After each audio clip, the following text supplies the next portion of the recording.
When our kids were grown, we were hit with a strong desire to see the world. And so we decided to document our journeys to help other first-time travelers.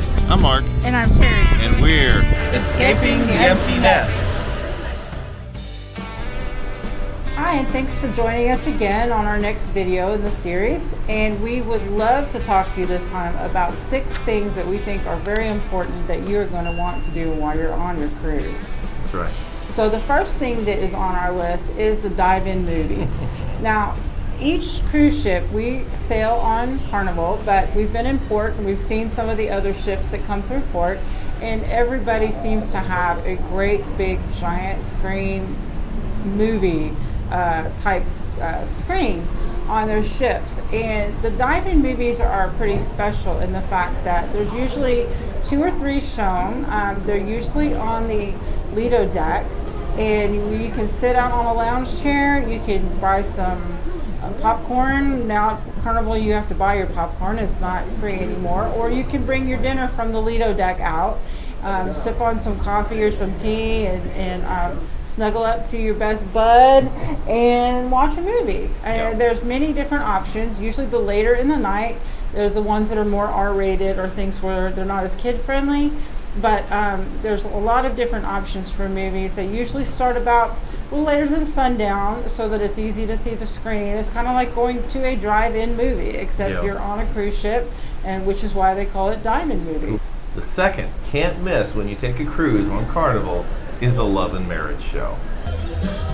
Here we are at our favorite event of the whole cruise, the Love and Marriage Show. It's hilarious. Of course, it all depends on the quality of the host. Lee Mason was the master at this when we cruised with him twice. So the the cruise director here, Erin, let's just see how she does. But either way, I'm sure it'll be fun.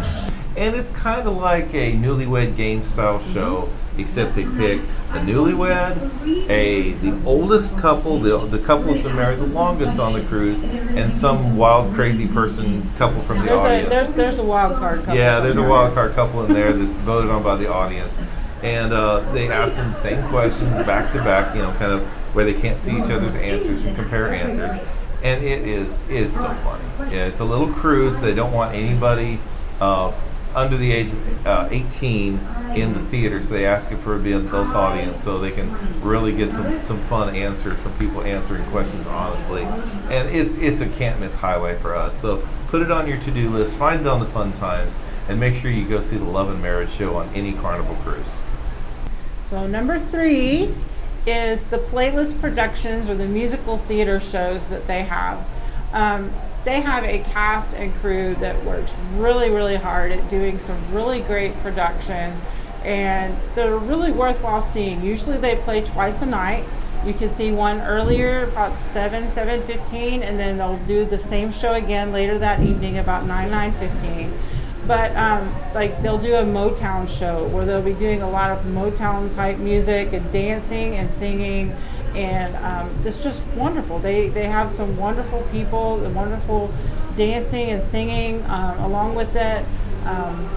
They do all kinds of different shows. I can't even remember off the top of my head, but we've seen at least 2 on this trip so far, and both of them were pretty good. Very talented ship. The first time we took a cruise was in Playlist Productions 1.0, and it wasn't very good. In fact, I think we probably walked out of a show.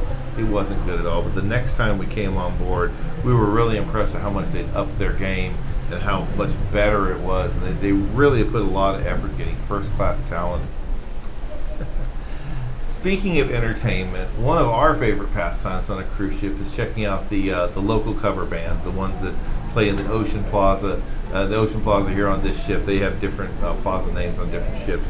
But these are highly talented musicians. I know cruise ship musicians kind of have a bad reputation, but these guys are first-class musicians. And there's a country band, there's a country duo, I should say. There's a cover band that does rock and country here. We almost every night sit down there and watch them. And in fact, on our very first cruise back in 2015, we enjoyed the band so much. We were there every night and got to know the band. And they found out I was a bass player, and they invited me up on stage to play. with them, and it was a lot of fun. That was of course, one of the highlights of our first cruise, and so it was a great experience. We absolutely love the entertainment here. Carnival again goes out of its way to find first-class musicians. Number 5. So each cruise ship, depending on the number of days, will either have 1 or 2 formal nights, usually per trip. And so formal nights, you can deck up to the nines, you could dress as formally as you would like, but they have stations set up around the ship on those formal nights where you can have some really nice formal night pictures taken. One of our first trips, when we did our 20th anniversary trip, we have a portrait that we had made that trip that is still to our day one of our favorite pictures of the two of us that was taken that night.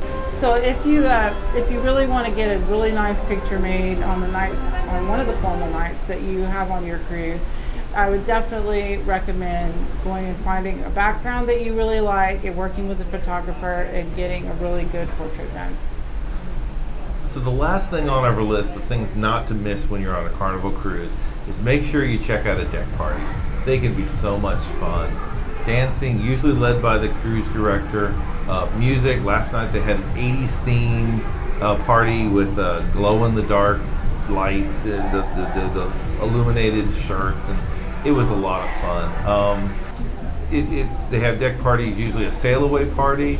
There's generally a party just about every night up on the Lido decks. So definitely, even if you don't dance, just go and just enjoy the atmosphere. It's just so much fun. So we hope you really enjoy your first cruise. We hope that our tips have helped you plan out, or maybe even got a little bit more excited about taking a cruise. But we are going to sign off for now, and we'll be back with another video soon about our travels. And just remember, we're here to help the first-time traveler. And if these tips have been of any assistance to you at all, we're thrilled. So we will see y'all later. Thanks for watching, and bye for now.